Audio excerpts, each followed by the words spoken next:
la actitud en ciertos aspectos que una serie de pinceladas muy rápidas me van a poder hacer configurar la actitud de la orden de predicadores en una colonia lejana, conflictiva como fue Filipinas. Filipinas, como ustedes saben, tuvo una primera colonización española muy larga, de 1565 a 1898, y a ella me voy a referir yo al hablar de sociedad colonial filipina. Las afanes y la guerra independentista que hicieron los filipinos para liberarse del yugo español no resultó en su independencia, sino que cayeron en otra colonización igualmente espantosa, que fue la de Estados Unidos. Entonces, vista esta delimitación, esas Filipinas que se empiezan a conquistar en 1565 van a ser una Filipina donde se va a llevar ese modelo de colonización americano ya puesto en América, ya comprobado, ya más o menos retocado por las nuevas leyes de Indias de los años 40, y a Filipinas, a pesar de todas sus especificidades, se va a llevar el conjunto institucional. Obviamente, muy rápidamente, la realidad del país va a dar que una serie de configuraciones completamente diferentes. Configuraciones que no se van a ver en las leyes, ni se va a ver de ninguna manera en la teoría de gobierno, sino que se va a ver justamente en el día a día del ejercicio del poder. Por eso le agradezco mucho a Francisco Piñón, porque yo les voy a dar un intento de una nueva historia política que no sería de ninguna manera la historia aquella antigua de los personajes y de los grandes tratados y de las grandes ocasiones, sino el ejercicio cotidiano del poder, en el cual en Filipinas las órdenes religiosas van a tener una actividad absolutamente increíble, verdaderamente muy diferente de la de América, aunque se parece mucho en lo que sería la cuestión de las relaciones con el Estado. La realidad va a suponer algo muy diferente. Ese diferente va a ser, por una parte, encaminado por varias circunstancias que se van a dar en la colonia. Una, su propia especificidad cultural. Acaba de salir un libro en España, resultado de una obra colectiva, que se refiere a Filipinas como un mar de islas, un mar de gentes. Efectivamente, son 7.000 islas y son muchas etnias, muchas lenguas, muchas culturas las que allí se dirimen todavía el día de hoy. Por otra parte, al contrario de América, ese inmenso continente, este pequeño archipiélago de 7.000 islas, pero solamente 300.000 kilómetros cuadrados, no estaba aislado. Estaba aislado del conjunto del Imperio Español, si se le puede llamar Imperio al español, claro, como se le llama vulgarmente, ¿no? Porque nunca tuvo la categoría jurídica de imperio, por supuesto. Entonces, no aislado del conjunto del imperio, lo cual representaba unos problemas defensivos extraordinariamente graves. Pero no estaba aislado, estaba en el mar de la China. En ese momento del siglo XVI y durante muchísimo tiempo, hasta el siglo XVIII, era el lugar de mayor actividad económica del planeta. Estaba, por lo tanto, en relación con China, en relación con Japón, en relación con el sudeste asiático, en relación con Borneo, ¿no? El actual dividido, como sabemos hoy día, en 3 estados, etc. Eso va a significar muchas cuestiones. Una de ellas, que otra de las características de Filipinas española y estadounidense, va a ser la violencia. Es una colonia extremadamente violenta, también una originalidad con respecto a la mayor parte de América colonial. Por una parte, en la parte del sur del país vamos a encontrar que toda esta parte de aquí, déjenme que me ponga yo, aquí tenemos un mapa que significa las líneas de penetración de las misiones. ¿Por qué me interesa fundamentalmente decirlo? Perdón. No se oye ni se ve. El micrófono. No se ve. ¿No se ve? No, el micrófono. Perdónenme, ¿eh? Entonces, miren, es la línea de penetración de las misiones, pero ¿por qué me interesa fundamentalmente decírselo? Por el hecho de que, miren, un foco total de conflictividad bélica constante, una guerra absolutamente constante hasta la segunda mitad del siglo XIX, fue toda esta parte del sur. La zona de Zamboanga, aquí tenían los españoles el principal presidio del sur. Aquí iban muchos de esos mexicanos, de esos criollos novohispanos que eran condenados a Filipinas y que supusieron durante muchos siglos, hasta final del XVIII, la mayor parte de la población llamada española. Es decir, eran españoles americanos, como les señalan las leyes, jurídicamente criollos. Lo que ya biológicamente eran no nos importa, lo que nos importa es su posición política. Entonces, toda esta zona era una zona que los españoles no conquistaron. Aquí tenían un buen presidio, aquí había también otro presidio también. Este que vemos aquí con un pequeño punto también era otro presidio, donde también fueron muchos mexicanos, pero realmente toda esta zona estaba sin conquistar. Y esa zona, cuando llegaron los españoles, había varios focos de musulmanes. Un primer foco en esta zona, el otro foco en la isla de la Paragua, otro foco en la isla de Cebú y otro foco ni más ni menos que en Manila, donde había 3 sultanes. Los españoles que sí consiguieron conquistar Manila y consiguieron conquistar Cebú, eliminaron completamente esos focos musulmanes que iban además acompañados de toda una serie de instituciones preestatales o protoestatales. En la isla de la Paragua realmente no se conquistó mucho, esa maravillosa isla hoy día tan turística, no se conquistó mucho sino hasta finales del siglo XIX o mediados del siglo XIX.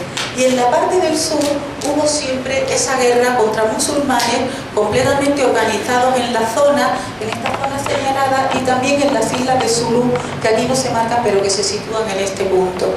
Entonces ahí tenemos un gran foco de violencia que va a ser una guerra constante. Filipinas va a ser un país que dentro de las colonias americanas también tiene una originalidad.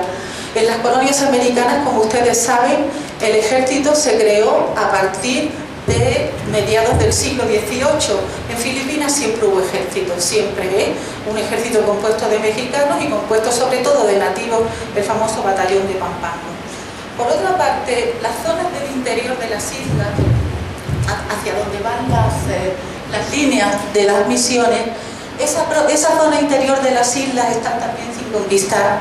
Allí hay una serie de pueblos muy diferentes, que son pueblos como los famosos itas o negritos, o son famosos pueblos que se llaman protomalayos, como son los Kalinga, como son los Ifugaos, etcétera, etcétera. Y esa gente no se conquistó tampoco hasta mediados y bien entrada la segunda mitad del siglo XIX.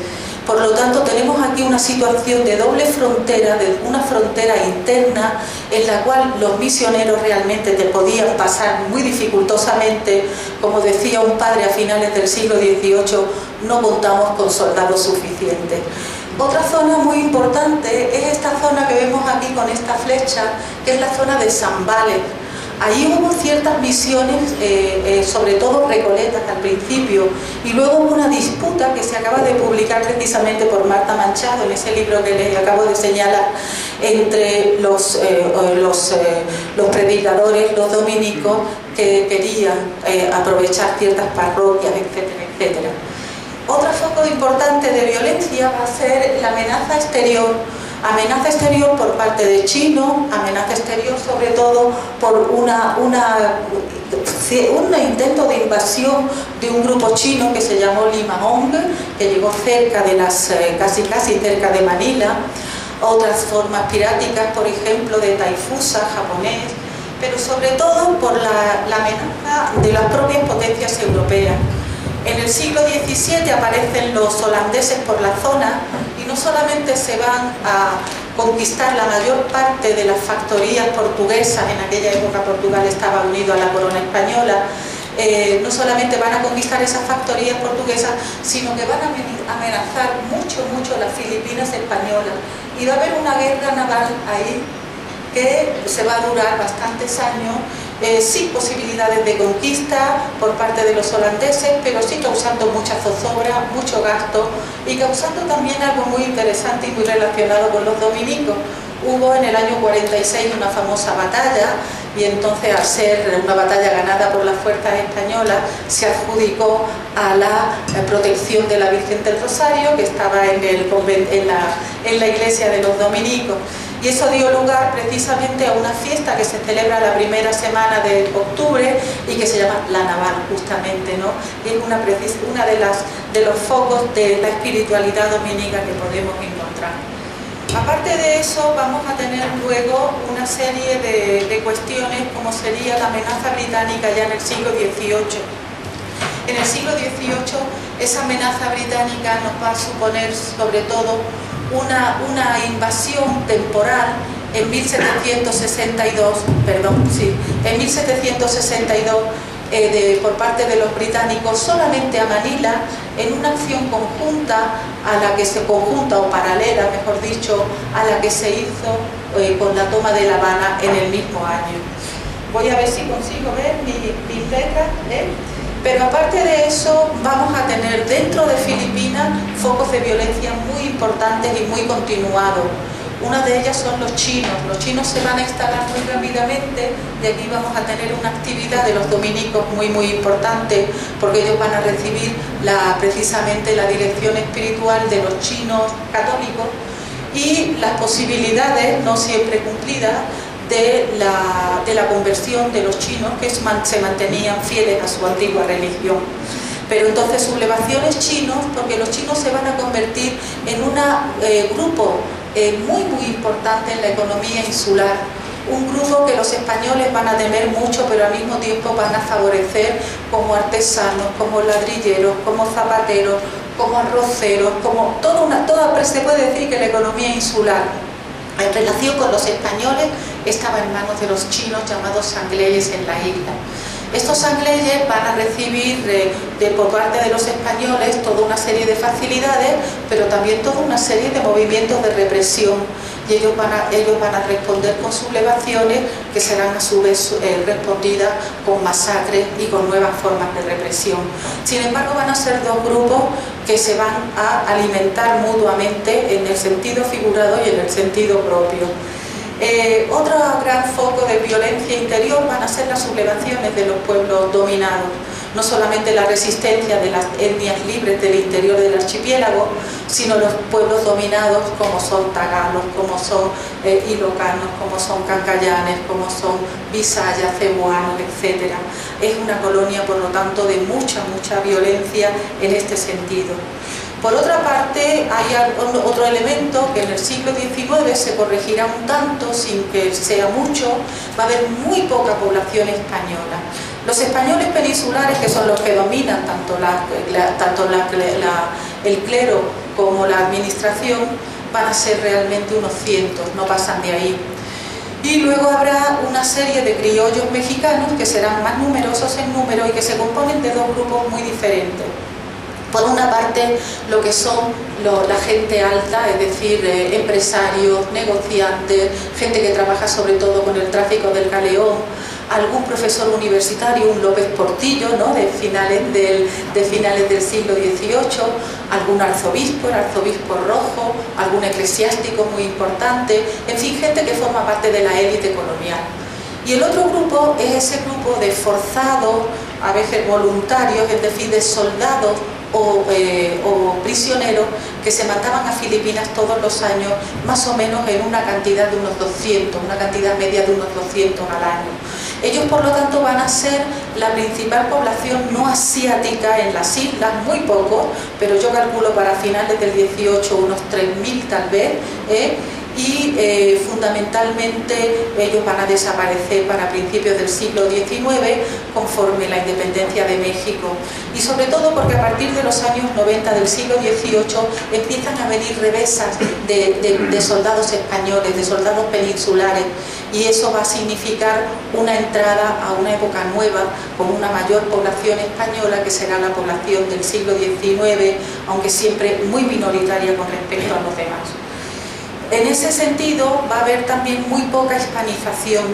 Va a haber, por ejemplo, mucho traslado de palabras mexicanas, va a haber mucho traslado de palabras españolas, pero en conjunto las islas siguen hablando cada uno sus lenguas diferentes.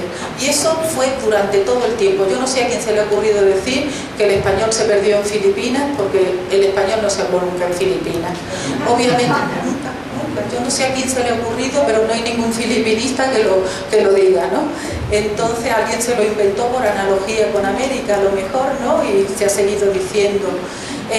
La administración se hacía en español, La documentación sobre Filipinas es fabulosa, verdaderamente tenemos una documentación extraordinaria en varios archivos españoles, fundamentalmente en el archivo de India. También hay bastante en México, también hay bastante en Filipinas, pero bueno, sin comparación con los fondos españoles. En este sentido vamos a encontrar también que esas lenguas se van a ir esas lenguas tenían un alfabeto derivado del sánscrito, como los que hay en Indonesia, absolutamente igual, como el javanés y tantos alfabetos en Indonesia. Era un alfabeto generalmente de unas 17 signos, entre los cuales se encontraban 3 vocales, se llamaban babayin. Esos babayin van a desaparecer porque se van a pasar esas lenguas al alfabeto latino. Y entonces vamos a encontrar fundamentalmente ese tipo de situación cultural. Por otra parte, hay otro factor que influye mucho, que es la comunicación con la metrópoli. La comunicación con la metrópoli tardaba 2 años normalmente, porque salían de Sevilla o de Cádiz en el siglo XVIII y pasaban por Prueba, llegaban a Veracruz, muchas veces los frailes pasaban una temporada larga aquí, la mayor parte de los contingentes salía directamente para Acapulco, pero los frailes pasaban mucho tiempo, tenían por ejemplo aquí instalaciones y aquí se preparaban para la vida colonial que iba a ser la futura de Filipinas. Y esa comunicación empezó a combinarse un poco más activamente con la comunicación llamada directa, es decir, de Cádiz a Manila por la vía de Buena Esperanza a partir de 1765. Y luego ya se interrumpió, ya en 1813 se interrumpió completamente el tráfico del galeón transpacífico y ya la comunicación se hizo directamente con España. Otra característica muy importante que va a dar ese gran poder de las órdenes religiosas en el mundo rural será el escaso desarrollo urbano.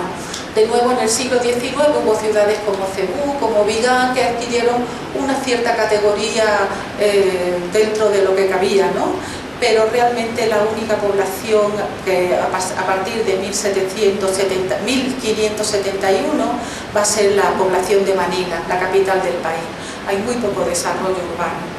Con ello vamos a ver, por lo tanto, desarrollarse unas especiales estructuras de poder, como les digo, unas estructuras de poder que nos llevan a un ejercicio cotidiano de ese poder muy absolutamente observable, exclusivamente por él mismo. No podemos observarlo por las disposiciones, ni por los reglamentos institucionales, ni por el cuerpo jurídico, ni nada por el estilo.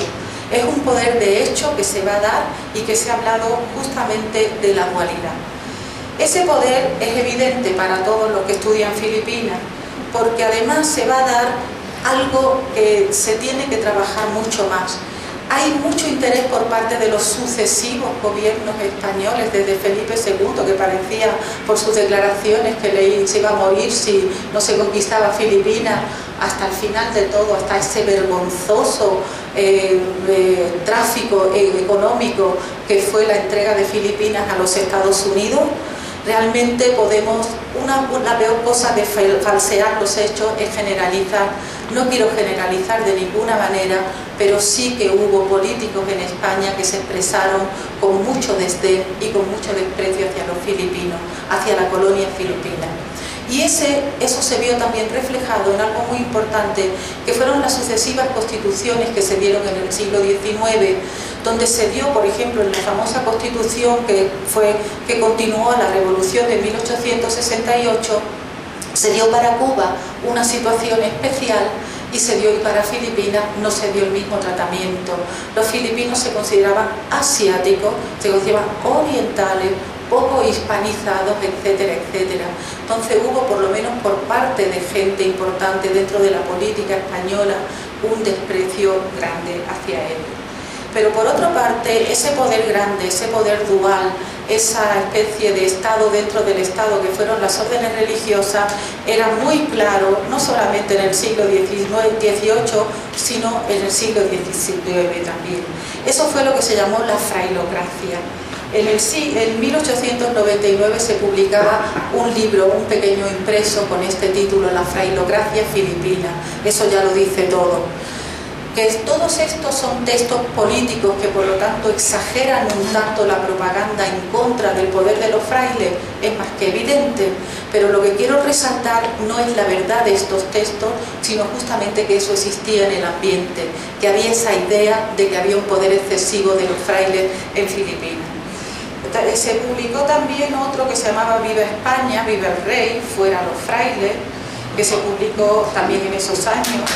Los frailes en Filipinas en el año 88 y un poquito más tarde, apenas más tarde de la salida de España de Filipinas en 1904, Díaz Pérez publica un libro donde culpa a los frailes de la pérdida de Filipinas. Vuelvo a repetir lo mismo, es propaganda política, de acuerdo, pero algo hay. Algo hay porque hay un hecho particularmente doloroso que se tiene que enlazar entre la pugna que hubo entre las posiciones clericales y los curas seculares, los sacerdotes seculares que también optaban a las parroquias, en una diatriba que viene, al ratito me voy a referir a ella, en una diatriba que viene desde el siglo XVIII por lo menos. En 1872 hay un motín en Cavite. Cavite es el puerto donde llegaban los galeones, que está aquí, es un puerto muy importante a la entrada de la bahía de Manila, es como si fuera el antepuerto de Manila. Entonces hay un motín importante y se va a resultados de eso se va a condenar a muerte a 3 sacerdotes seculares.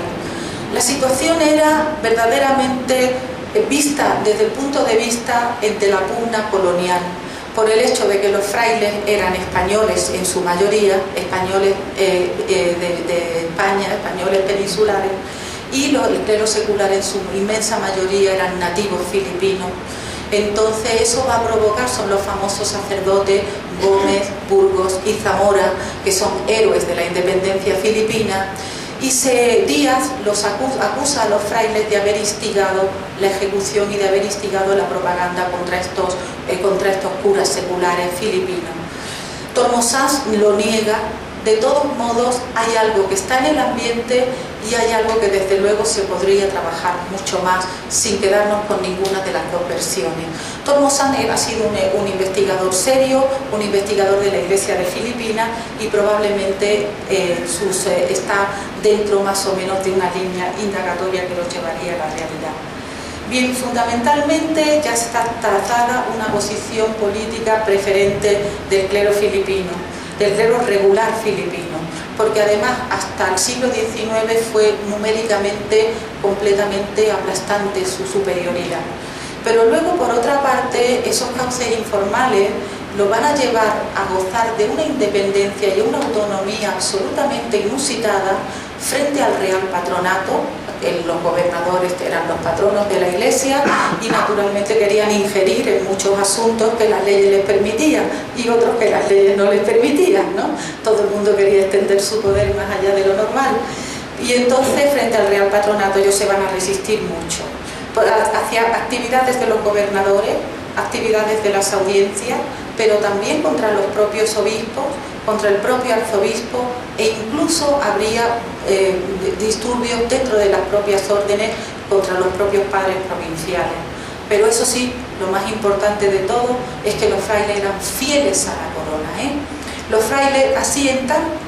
Una cosa que sorprende en Filipinas son los conflictos que se incendian en cada momento, Ya he hablado de algunos de los focos de grandes tensiones, pero entre la comunidad española, entre la comunidad colonialista, los conflictos se encendían en cualquier momento. Fuera por la carroza del arzobispo que llevaba tantos caballos y la del gobernador otros cuantos, fuera por cosas de protocolo, fuera por cosas muy importantes, fuera por asuntos personales o fuera por asuntos de autonomía, había conflictos todo el tiempo, absolutamente todo el tiempo.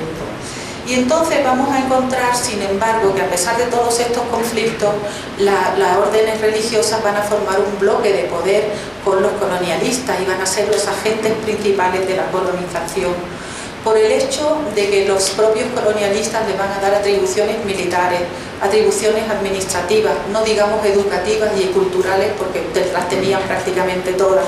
Y por otra parte actividades también de gobierno con muchos arzobispos y obispos que fueron gobernadores interinos de las islas Y también a partir de 1777 se da un fenómeno de una importancia histórica extraordinaria, porque es el momento en que la corona encarga unos censos de población, persona por persona.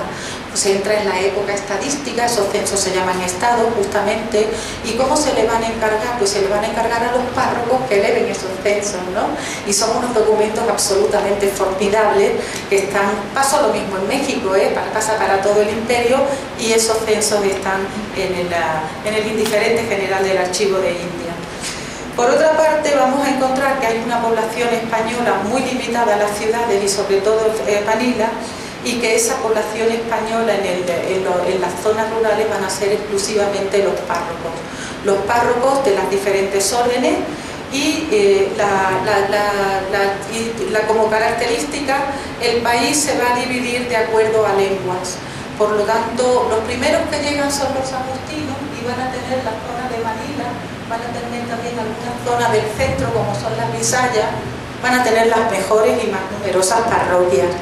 Pero luego van a llegar los franciscanos, que van a tener en esta zona de aquí, la zona de Camarines, Albay, van a ser su zona.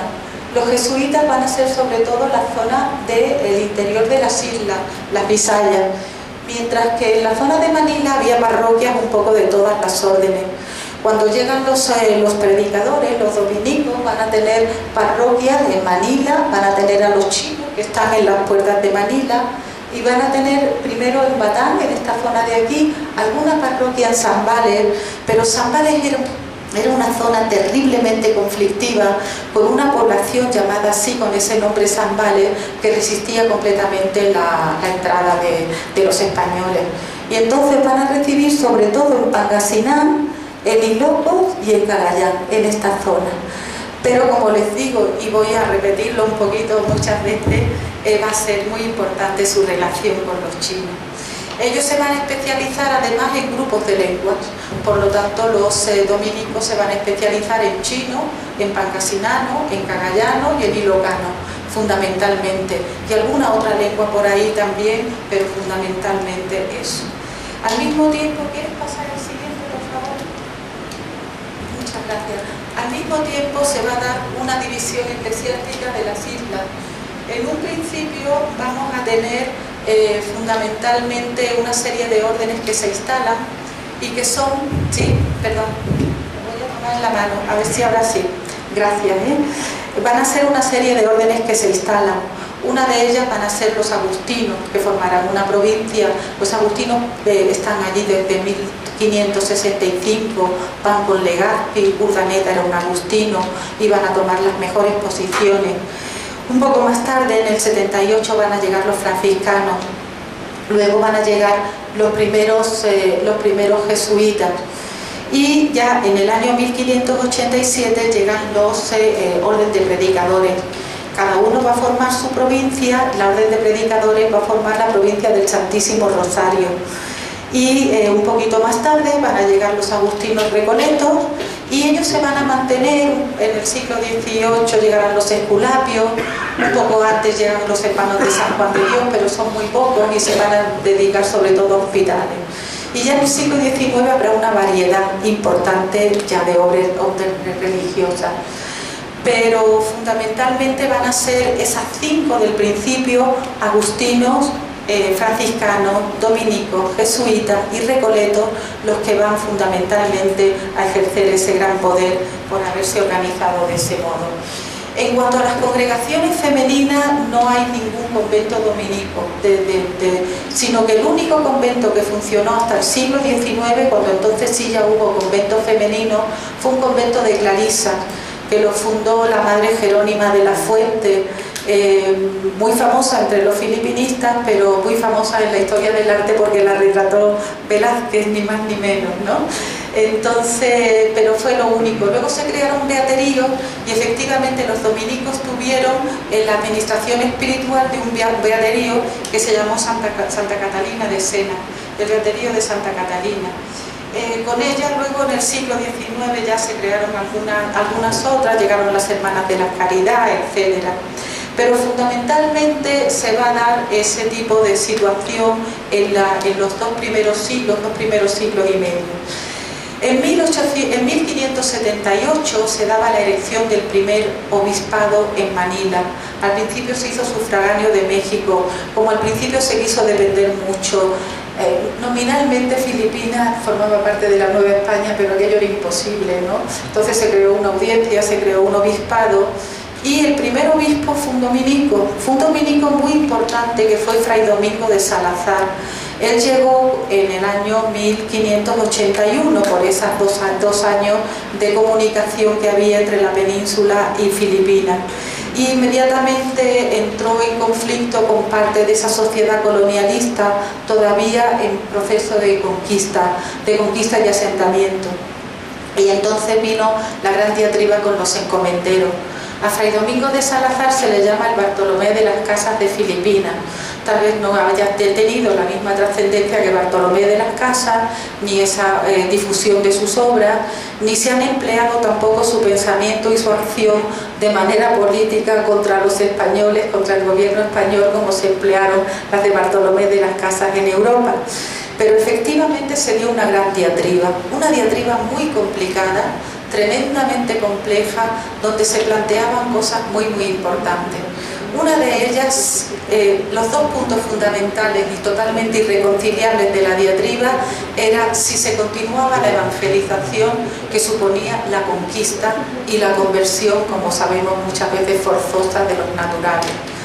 La otra era si se interrumpían las labores de conquista, las labores militares, y se procedía a un intento de misiones pacíficas que llevaran a una cristianización óptima en el sentido de un futuro lejano o más o menos lejano, pero efectivo y sin ese tipo de carga de abusos hacia los naturales.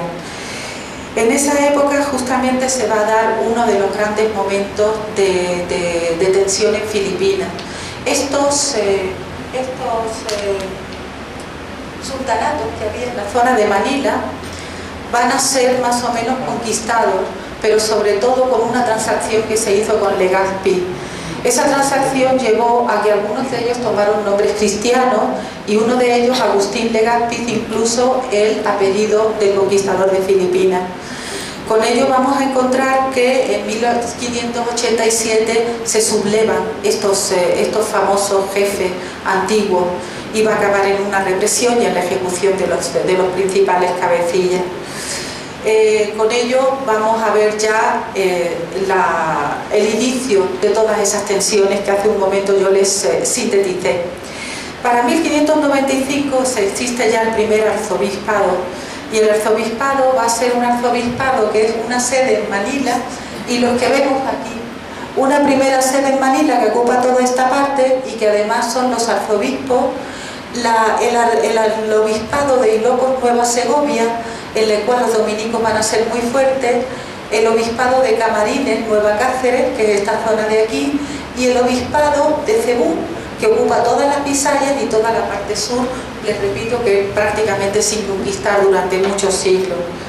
El primer arzobispo no fue de ninguna manera, no fue un dominico, sí el primer obispo, pero muy pronto llegó un arzobispo que era un dominico, que se llamaba Fray Miguel de Benavides, y que fue también una de las personas clave en la cultura filipina, porque él creó el primer colegio de Santo Tomás, que realmente cuando empezó a funcionar ya había muerto el arzobispo. Él murió en 1605 y el colegio empezó a funcionar 5 años más tarde, pero él había legado todos sus bienes y había hecho toda la organización y empezado todos los procedimientos para lo que luego más tarde, en 1645, recibiría ya todos los requerimientos pontificios para convertirse en la Universidad de Santo Tomás, que es una universidad todavía importante en Filipinas, hoy día en manos privadas, son los dominicos,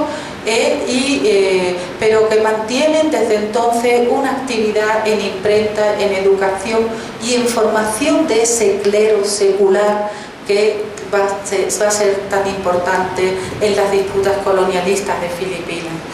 Con ello vamos a encontrar fundamentalmente en 1587 llegan los primeros dominicos propiamente dicho, la primera remesa, porque realmente Fray Domingo de Salazar había ido con una expedición dominica, pero la mayoría murieron por el camino y solamente llegó acompañado de uno de ellos. En el 87 llegan 14 religiosos dominicos y empiezan a repartirse por misiones en Badán, a aprender la lengua de los sangleyes, de los chinos y a recibir la administración. No soy yo la de la música, a recibir la administración de los chinos verdaderamente. Entonces con ellos se van a distribuir en esas zonas que les he dicho y van a empezar a ser párrocos, teniendo en cuenta que esa red de parroquias va a ser un verdadero croquis de la dominación española. Va a parecer que yo resalto mucho el papel de los dominicos, pero es el nombre de la conferencia y el tema de la conferencia. En realidad los dominicos formaban parte de ese grupo muy fuerte de las órdenes religiosas, con algunas especificidades importantes que desde luego se van a subrayar, pero no creo que fueran más importantes que otros en el conjunto de la colonización de Filipinas. Esa red de parroquias nos va a llevar a una serie de conflictos también. Por una parte, el hecho de la palabra convento. La palabra convento en Filipinas significaba la casa parroquial.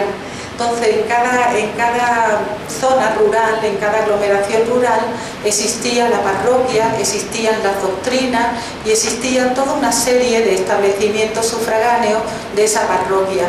A esa casa parroquial donde vivía el párroco con sus ayudantes se le llamaba convento en Filipinas, pero no porque hubiera realmente una vida colectiva religiosa. Esa vida colectiva durante mucho tiempo se limitó a Manila, no había más verdaderos conventos que en Manila. Entonces cuando se habla de conventos se habla de eso. Y fueron precisamente las parroquias uno de los motivos de mayor discrepancia y de mayor enfrentamiento. Fundamentalmente cuando se dio la secularización de los curatos. La corona empezó con un intento de secularización de los curatos, pensando que la realidad no era absolutamente idónea, en cuanto que esas parroquias las tenían casi todas las órdenes religiosas.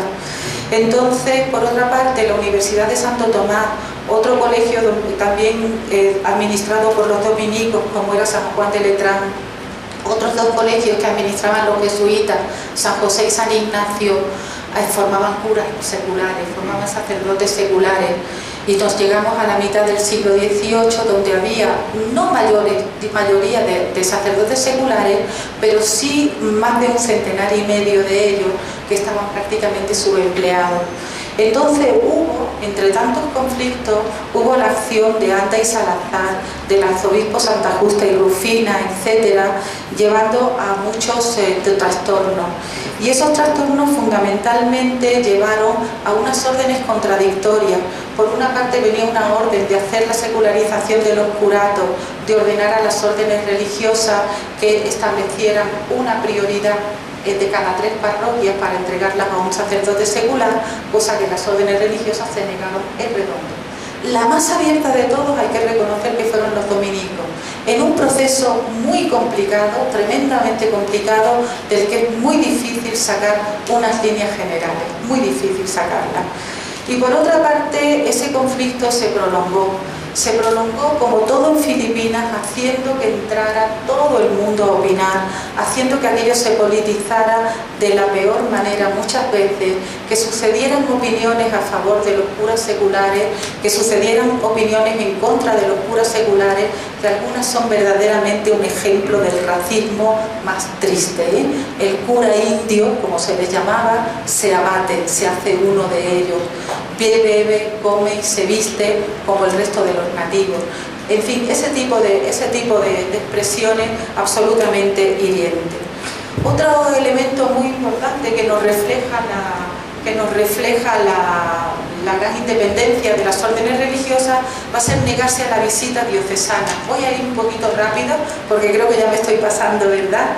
Entonces, una de ellas va a ser choques con los arzobispos y otra va a ser el conflicto de las tierras. Ese poder de las órdenes religiosas hizo que, menos los franciscanos, las otras 4 órdenes fueran los mayores detenedores de tierra de todo Filipinas. Y eso promovió en 1745 algo gravísimo, que fueron las sublevaciones tagalas. Esta zona alrededor de Manilas, donde está la etnia más importante por ser más numerosa, y donde efectivamente los jesuitas tenían en la zona de Cavite, aquí, una hacienda muy grande que se llamaba Viñán. No solamente fueron los jesuitas los encausados, sino también los agustinos y otros. Pero los jesuitas tenían, los dominicos tenían esa hacienda llamada de Viñán, una hacienda en la que se tuvo que, después de las sublevaciones tagalas, se tuvo que mandar a un oidor que se llamó Pedro Calderón, y este Pedro Calderón fue el que estableció, después de toda una serie de movimientos muy complicados, las nuevas dimensiones de las haciendas y demostró que había habido usurpación de tierra.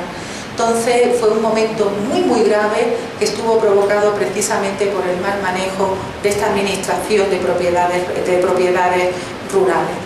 Pero voy a resaltar también lo que sería el papel en la educación con el Colegio de San Juan de Letrán, que había sido fundado más o menos a principios del siglo XVII para huérfanos españoles, y luego se acogió al Real Patronato y luego pasó a manos de los dominicos, y fue uno de los grandes semilleros de estudiantes. La Universidad de Santo Tomás, que fue muy activa en todo y que tuvo una de las bibliotecas más importantes de la ciudad y de todo Filipinas. Importante por el acopio de libros que se hicieron, importante también porque cuando los jesuitas fueron expulsados en Filipinas 2 años después, por cuestión de la comunicación, en 1769, entonces recibieron los libros que le habían sido incautados a los jesuitas y que eran también una colección muy importante. Había otra biblioteca dominica muy importante en el propio convento de Santo Domingo. Y he señalado también el Beaterio de Santa Catalina, pero para terminar muy rápidamente voy a señalar algo, y es el día del libro, y voy a señalar el papel de los dominicos, sobre todo en los principios de la actividad editorial en Filipinas, en los principios. Luego van a continuar, por supuesto. El primer impreso no lo hicieron los dominicos, fue un agustino, pero el primer libro sí. Fue una doctrina cristiana hecha por Domingo de Nieva y un personaje muy famoso que fue el dominico Juan de Cobo.